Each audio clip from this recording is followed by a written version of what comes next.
welcome to the show. My guest is here with me. His name is Olumide Kayode Omoshibi. If you don't want to the count of the show, there's no other one. Abi, do you have a similar situation like mine? Somebody in your family too is Olumide Kayode Omoshibi. I've seen another Olumide Omoshibi on Facebook. Facebook, you find them plenty. Yes. Facebook, you find them plenty. But how are you doing? Good morning. Thank you. Good to see you. Good morning. Yeah, good morning. How is your beautiful family? Thank God Shout out everyone. to tuned in. Shout out to Auntie Lady.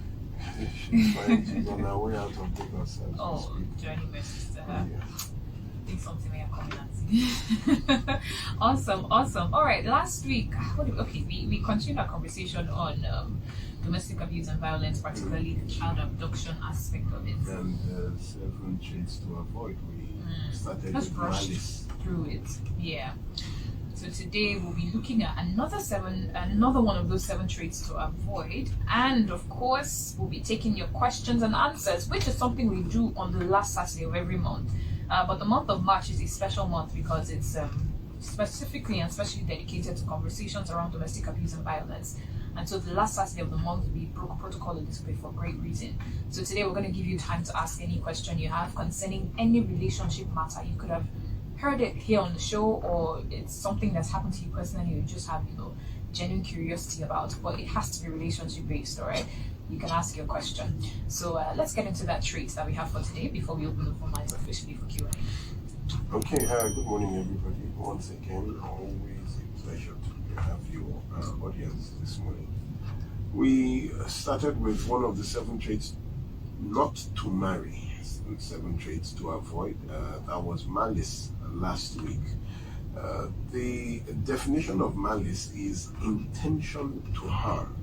So there is no accidentally malicious person. Malice is intentional. Malice is a trait in a person. It is an adjective which tells you it is a characteristic of a noun. So malice is intention to harm. I told you, you have to be, first of all, careful of people that don't forgive easily.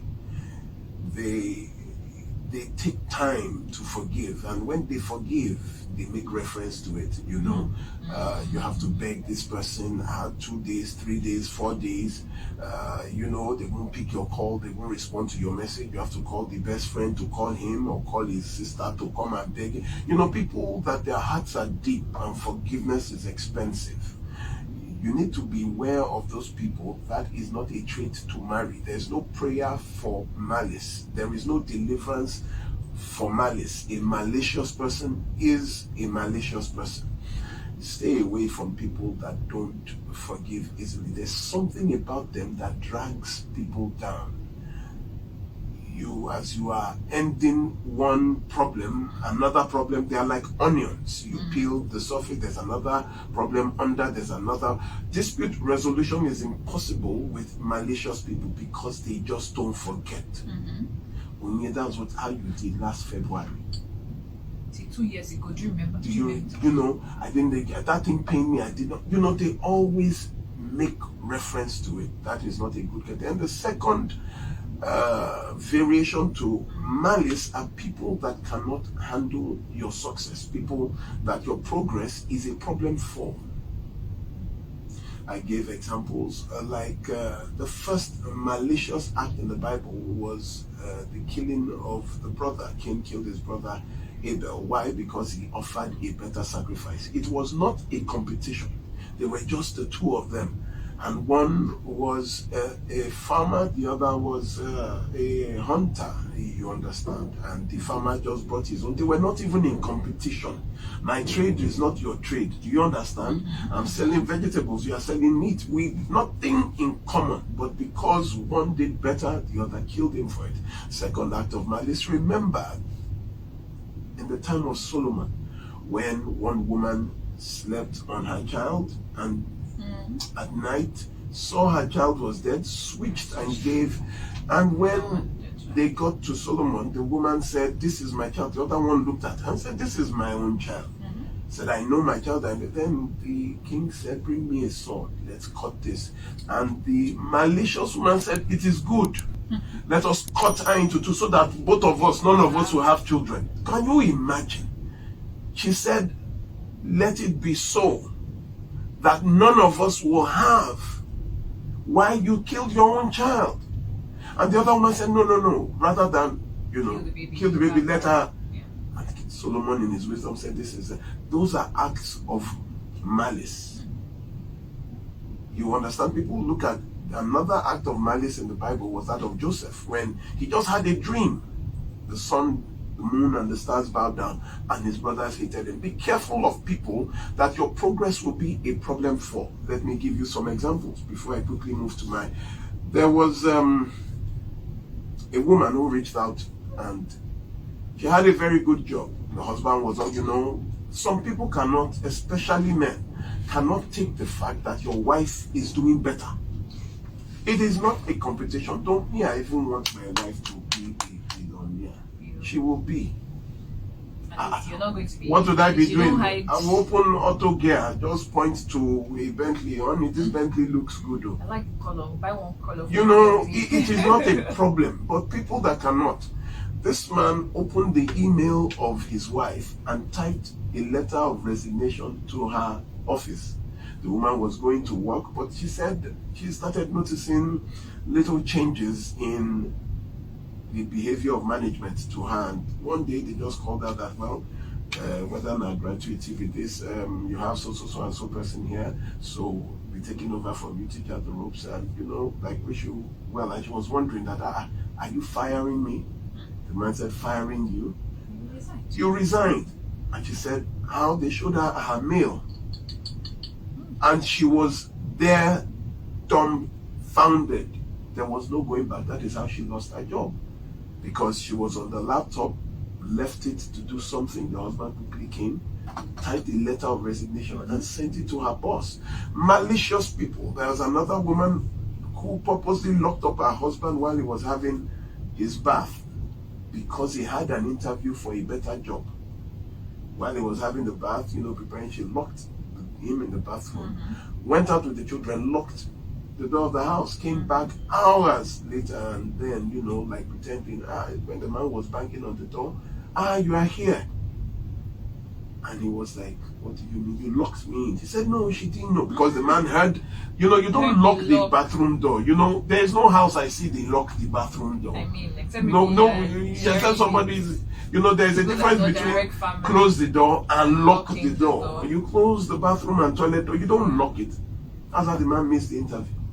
Upon further pressure, I think the woman was now saying that, she's comfortable with him the way he is, because if he goes bigger, women will start chasing her husband.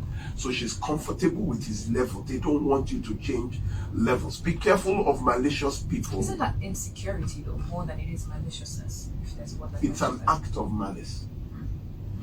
Your insecurities are your insecurities. When you act them out, then it becomes malice. I know a man who cut his wife's face because he said that, yes, that because you are fine, you think that I will make sure no man looks at you, that kind of thing.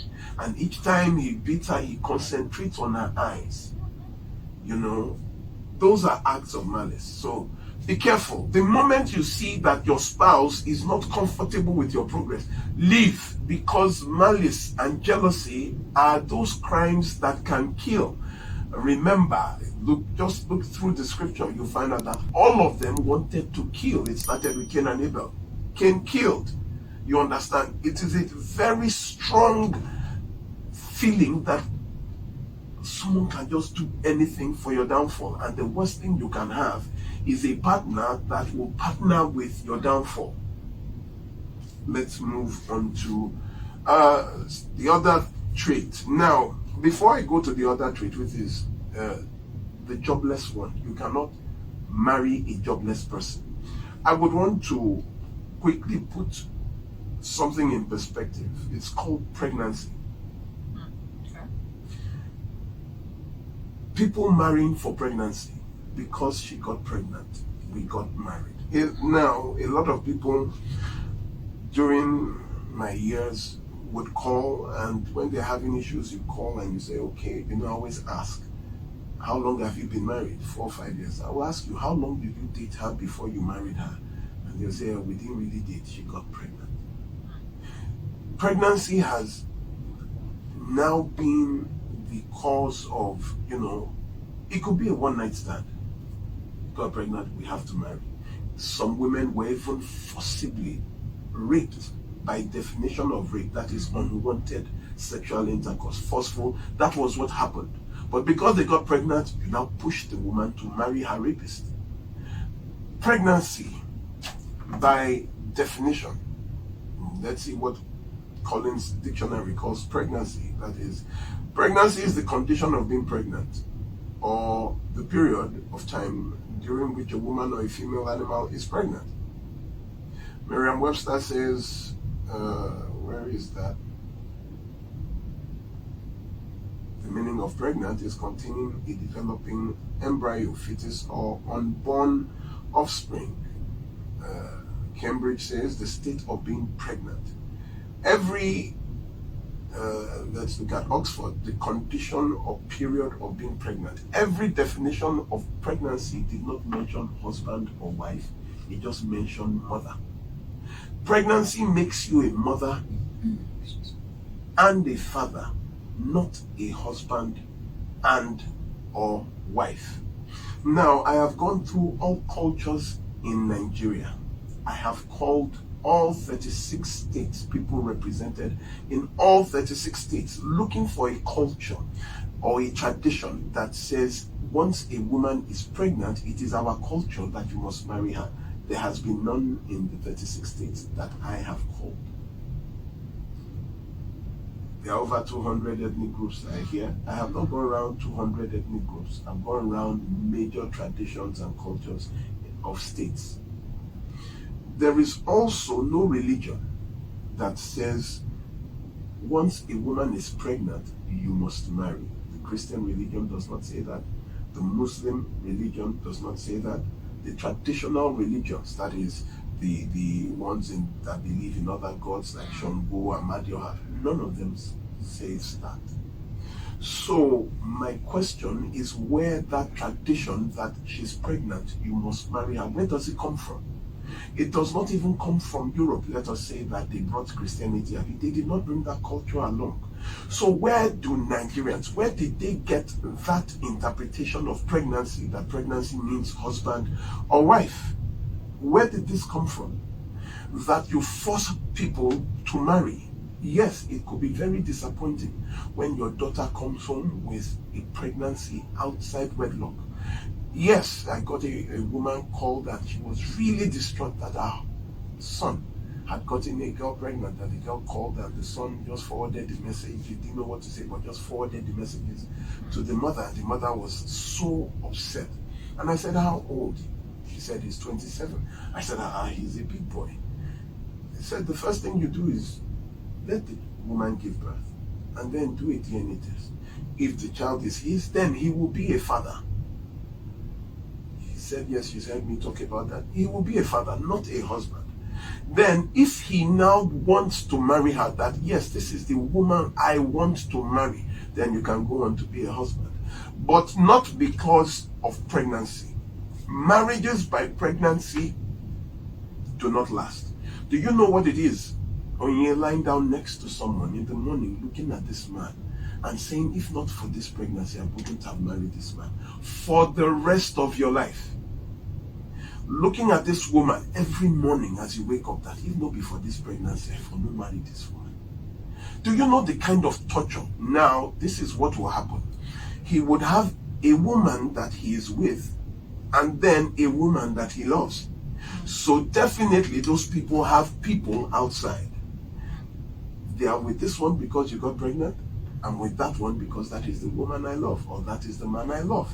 So parents, leaders, religious, that thing that they quickly rush the marriage so that the pregnancy doesn't show. Is it that God does not know that they are pregnant? Especially in the Christian folk, they quickly do it so that, is it that when you give birth, we cannot count 9 months, that we don't know that you were already pregnant before you got married? So I'm wondering why the hypocrisy. We all know that you were pregnant. It doesn't even make sense. But you want to rush it. You want to rush, quickly do it. you are just rushing trouble. It has happened, it has happened. Anybody that has a problem with it, let them go and sue you to court. Let them go and report you to the police that you got pregnant, if there is a crime in pregnancy. But if they cannot, then let them be. Whether child, that is 18 upwards, or adult. Never marry because of pregnancy. You will take your responsibility as a father, you will do your responsibility as a mother. You know that where I come from, you must marry me. The woman was telling me, he has seen my nakedness. I said, what does that mean? You came naked into this world, madam. What do you mean? Do you know how many people have seen you as a child when they delivered you? All the nurses, everybody on duty, you were in a tube. What are you saying? Does your nakedness change the value of the what value does your nakedness have? What kind of thinking is that? He has seen my nakedness. What does that mean? Didn't you see his own nakedness too? That is not a reason for marriage. The man will just despise you. The woman will despise you because you are not who they want. Let me move on to the next. Today we are talking about, let me see, this is 18 minutes already. Please, can somebody just pause time for us? Just let time stop. So we are talking about the jobless one today. The word job is believed to have originally meant a piece of work. But now, job has grown to mean the work that a person does regularly to earn money. The word... Okay. I'm seeing a WhatsApp message. I'll get to it when we officially go. The word job has now evolved again to mean temporary occupation, as one can have no permanent work but several jobs. So the word job is often used interchangeably with work. So you can say, do you have a job or where do you work? Work, job. And you can see, for those that believe in the story of creation, the Genesis 2:2, God ended his work, which tells you that God too works. So let me see. So we are talking about jobless. So the synonyms for jobless are unemployed, out of work, out of job, redundant. So we go with the word unemployed. Now, unemployed means not having a paid job, not employed. A person who is typically out of work but looking for a job. So that means an unemployed person has the education, skill, or talent required to get a job, but does not have a job. That is when you say unemployed. You are unemployed when you have the skill, talent, or education to get a job, but you don't have one. Now, the second variation to the word unemployed is unemployable, which means, according to the Collins Dictionary, someone who is unemployable does not have the skill, talent, or education, and unlikely to get a job because they don't have the skills or abilities that the employer might want. Dictionary.com defines it as unsuitable for employment. Unsuitable for employment, unable to find or keep a job. So therefore, unemployable means a person who does not have the skill, education, or talent required to get a job. Another variance to this is a person who, because of her character, cannot keep a job. They are unemployable and unsuitable for employment because of character. There's a lady that came last year, she lost 3 jobs in 2 months. So I said, you are not looking for a job, you are looking for deliverance. It's not possible 3 people sacked you in 2 months. Those, I cannot even help you. I don't give jobs, but hearing that, why? What happened? Her husband called and said that he's even living with her. People are asking him how. So some people, their character makes them unemployable, not suitable for employment. So our question is, should someone who is jobless, unemployed, or unemployable marry? That means, can someone who does not earn an income marry?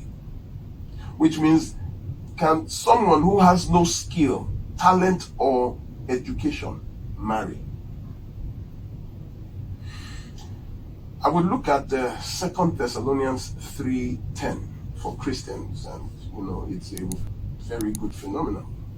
For even when we were with you, we commanded you this: if anyone will not work, neither should he eat. That means if you don't work, you should not eat. So is it someone who is not eating that will go and marry a woman and bring, where you are not eating, you now bring a woman from her father's house where she's eating to join you in your house where you are not eating? Or a woman who cannot afford to eat coming to eat the man who is... Now this is the problem we have. For a woman, when you look at Proverbs 31:10, it tells you who can find a virtuous wife. Everybody is talking about the virtuous woman. But do they know that in verse 13 it says, she seeks wool and flax and willingly works with her hands. She considers a field and buys it from her profit and plants a vineyard. It tells you that you cannot be a virtuous wife without work. There is no virtue in joblessness. There is no virtue in not having a skill, talent, or education. You see, education is one. You could have I could know how to make hair. You could know how to fix nails. I could know how to sew. You must be able to do something, because there is no virtue in joblessness. Now, the problem we have is that how can you be a help meet for a man when you have no help to meet the man with? Amos 3:3 says, can two walk together unless they agree? It says two heads are better than one. For when one falls, the other is able to lift. Why is it that people think that these two jobless people should marry, or this one jobless man should marry a woman with a job? So my question was, how do you join people that have no work? Either one has job, the other. Both must be doing something.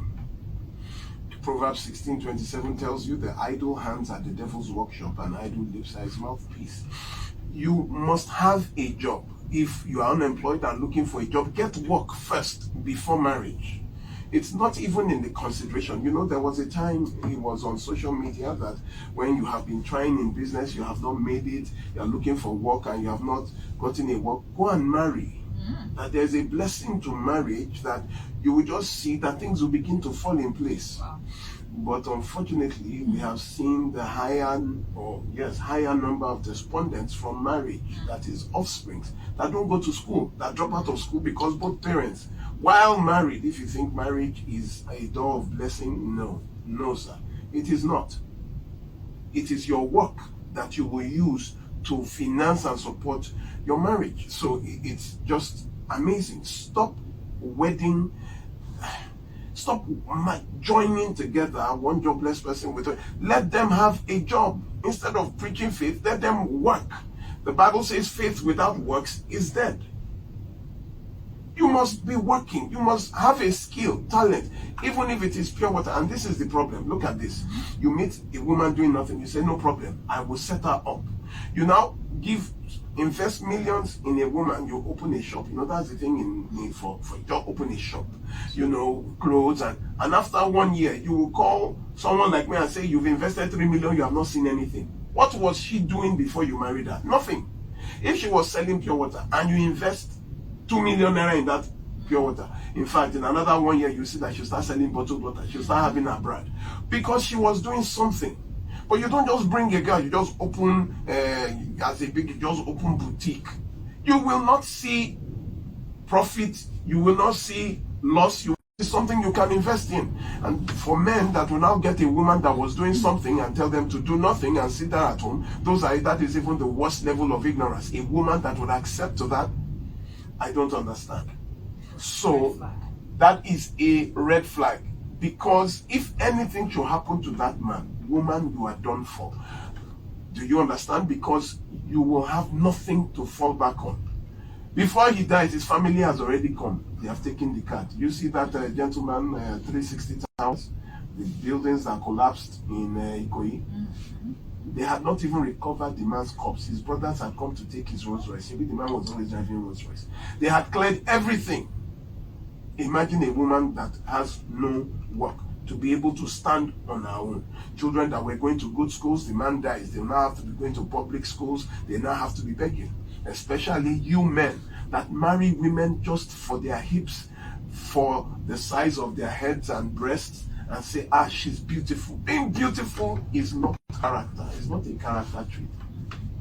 Do you understand? There are all kinds of beautiful animals out there. Being beautiful is not the works of our hands. Now, imagine after 2-3 years and 2 children, the figure 8 has gone. What now does she have to offer you? Then your eyes will start catching another beautiful, because there is nothing she's doing. All she has to offer is the body. And if anything happens to you, like you lose your job, that body, which is a commodity, is what she will use to feed her children. Then you will say she's an adultery, but it was body that she had as commercial value. You must have something doing. Now, the other variation to joblessness is the lazy. So, you cannot marry a jobless/lazy person. Now, do you know the Oxford definition for lazy? Tell us, please. Unwilling to do work. The person is just unwilling to work or use energy. Merriam-Webster defines it as disinclined to activity or exertion. Cambridge defines it as not willing or wanting to work or use effort to do anything. Longman defines it as not liking work or physical activity.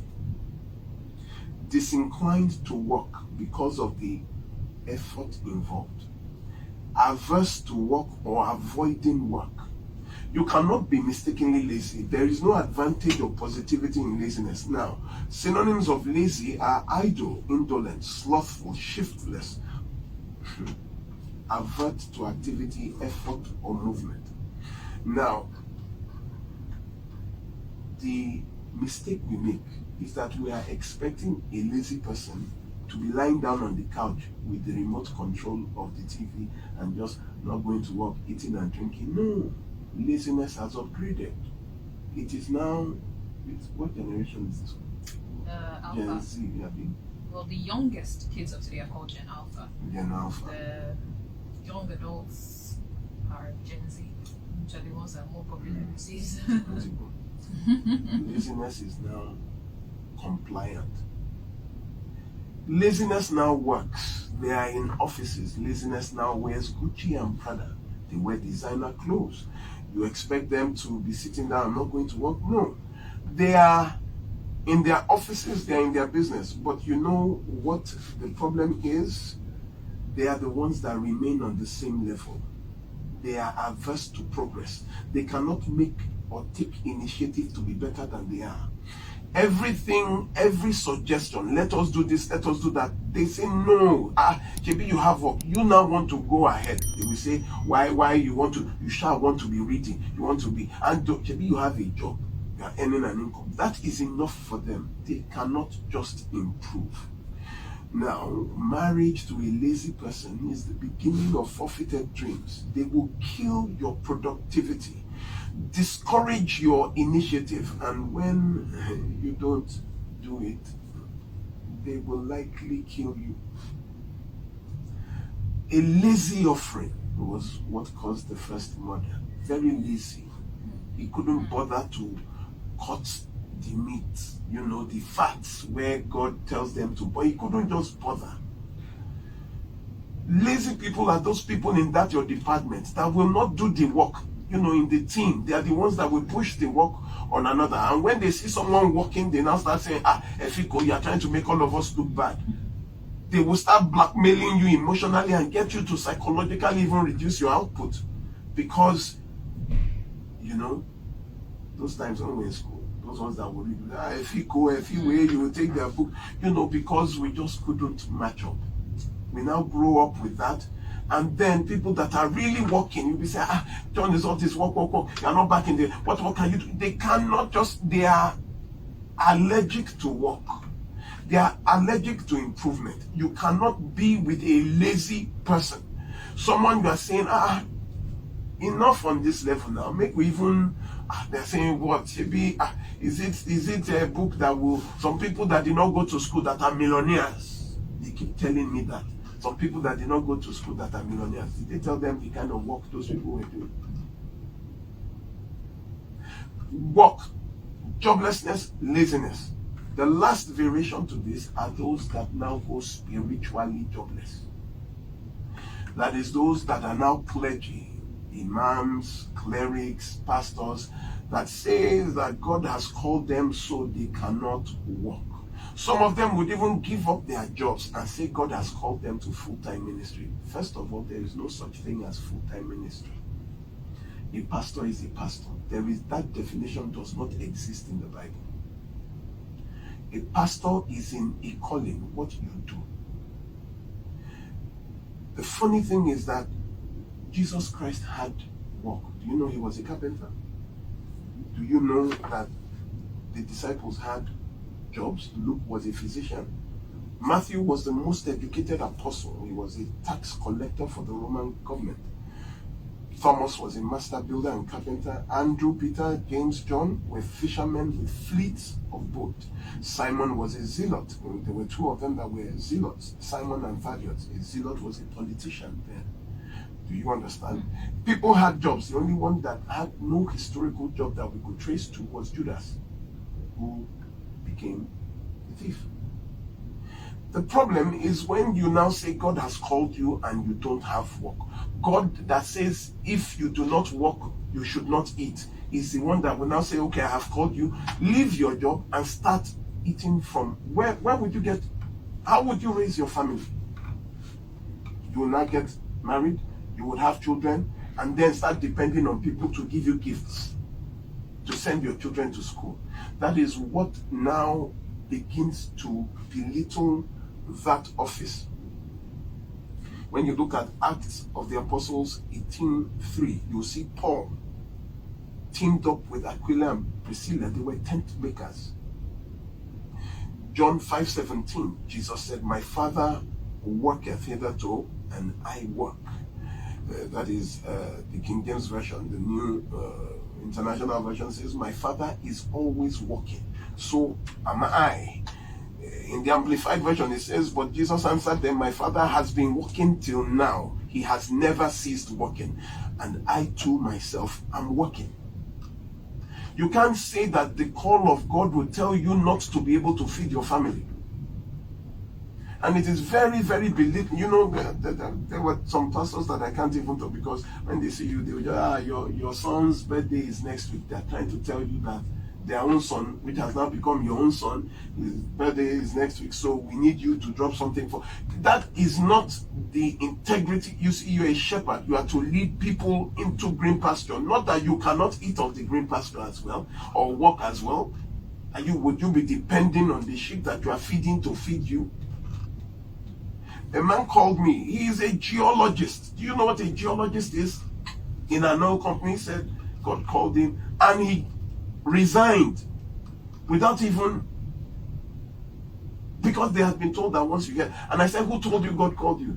He said, well, he's been to two churches now. Each time we go there, that they just see a vision that you will be a pastor. So you believe God called you and you left your job?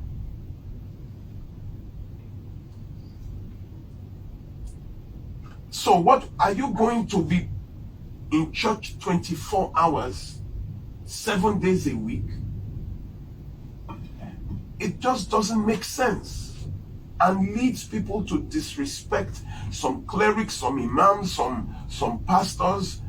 And you see the a pastor came to, I had a case at the Station for Domestic Violence and Abuse. The frustration of 30,000 naira per month, which was what the church was paying the pastor, was what made him slap his wife at one time when the wife said she can't continue like this. And you are having one child, 2 children, 3 children, and she was pregnant again. So she refused. She said she was going to abort the 4th. That you can't even feed the 3. You want to, and the guy got up that if you dare abort my child, that was where, and he hit her. Well, unfortunately, she came to me. I will not look at you whether you are the Pope. We had him arrested straight up. And then 30,000 naira. So it was a woman that was paying the rent. He would just, the 30,000 naira, he would say, transportation, so he drops 10,000 naira per month. Then after a problem, he started dropping 18,000 naira. How can you raise a family with that? And you are depending on people to bless you. They say you are depending on people to bless. What does that mean? There is no integrity in that. What do you want to tell me? What do you want to come and tell me in this same Bible? You need to have a job, a business. If you don't have a job, it's not compulsory you work for people. You can do something. Sell water, sell anything, learn a skill, learn a talent, develop a talent. Let me rest here because time is really. If you're just tuning in, this is 99.3 Nigeria Info and it's Relationship 360, where we're discussing the jobless one, the traits to avoid when picking a life partner. It's also the day where you ask questions every day, to be honest, but we're hoping to get more of those questions and hopefully time will permit us to answer a lot more of those, all right? So the numbers to call, if you're listening, you have a question concerning what you've heard discussed this morning or any other relationship related issue. I emphasize on relationship related issue. You can definitely put a call through or send us a message. The numbers to call for my male callers is 0700 993 993 993 0700 993 993 993, and for the female callers it's 01465 7190 01465 7190. On WhatsApp it's 0809 597 5805. You're sending a WhatsApp message on there, 0809 597 5805. On Twitter we are at Nigeria Info FM, at Nigeria Info FM. And of course we have Skype. For those who are listening and are currently not in Nigeria, who would like to call, Skype is the platform for you, all right? And the ID you're looking for is Nigeria Info FM, Nigeria Info FM. It's interesting, this story that is trending, the Ashraf Hakimi, I hope I pronounced his name properly. I'm sure you saw the headline where his assets were in his mother's name and his wife. Yeah, no. It's interesting because while a lot of people were hailing him as a sharp guy, smart guy, I saw an interesting take, which I think is even more important than the quote-unquote sharpness or wisdom of what he did, which was by Pastor Kingsley Okonkwo, who is dedicated to relationship and love marriage matters. And he said, beyond this, why is someone marrying someone who they have to hide their money from, as he disguised? That's the problem. Why are you marrying someone you don't trust with your assets and your life and your money? There is a trend you need to know abroad, that marriages, especially when you have money, a highly influential person, you have to. People don't marry for love. People marry as a plan. So you must. Honestly, do you know that I think that is some women get into marriages with certain men thinking this is her plan. After 5 years, she will walk out because why? If it is not happening, look at every rich person that you know abroad. Check it out. When did they get married? When did they get divorced? Most of them married 2-3 times. I know of people who have lost everything to their marriage. So why would you not protect yourself? Because you love her. You don't know what nobody will say no to a multi-millionaire. But isn't that what prenuptial agreements are? Do they sign? That in itself is controversial. Do they sign? That in itself is controversial, whether or not they sign it. But let me get to my listeners. Good morning, 99.3. Thank you for calling. Good morning. Welcome. Good morning. Good morning. This is Pastor Pastor Ladipo. Pastor Ladipo, good morning. You have 1 minute, please. I want to ask a question. Please go ahead. I've seen a situation where the man was doing well and the lady too was doing well. And both of them eventually got married and life was going on well for them. First, it was the man that lost his job, then followed by the woman.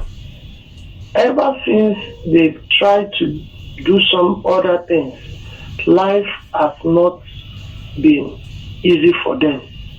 Now, the thing has started affecting their marriage. As a pastor, I have tried my best to make sure that encouraging her things 1 minute is up, please. Round up. but what should they do at this point? Because it's really affecting them. Can I ask a question? Is it the money that is affecting their marriage, or do they? Economically, now this is no longer working. Because Pay their bills. let me come in here. She has no job, so even if she separates from the man, she doesn't have money that she's going to. It is still the same condition she will be. The man too, if he separates from the woman, it's not as if he's going into one money. It is still the same condition. So that is why I'm asking, what is the cause? Is it because both of them can't make ends meet, or there's another reason? Because poor people too are married, you know. Because they can't make ends meet. Yes. That is what. They've tried, and in fact, it is so evident that the man is even weak. There was a man as conductor. Oh yes. Walk. See, sir. Yes, sir. Marriage is really not by force. So? Kingdoms rise and fall. The Roman Empire once ruled the world. Now Rome is confined to a landmass. So if kingdoms can rise and fall, Venezuela was big, now they're in problem. How much more human beings? If you had before and you don't have again, it does not mean, except your marriage was based on the fact that you had. There are poor people who are married. But if it is based on the fact that ends are not meeting, so this marriage cannot work, then let them go. It is not by force. Let the man go continue his hustle. Let the woman go continue wherever they want. And, you know, it is not compulsory. Do you understand? When it is not that... Thank you so much. I hope you understand. Yeah, if because we don't have money is the reason, not that there is another underlying fact, then let the person go. I'm really close to a break, so I'm not going to take a phone call. Let me read a WhatsApp message. I hope I can see it before the break comes in. This is from an anonymous texter. Says, good morning, Oni and Barrister Lumide. Please, sir, is silent treatment malice? Because she says her husband packed all her clothes from the master bedroom to their daughter's room because they had a disagreement and she stayed on her lane. He always makes reference to past issues like 5 to 10 years ago. That's why she did the silent treatment. I'm going to leave you all in suspense because I just got a break. I'll conclude when we come back.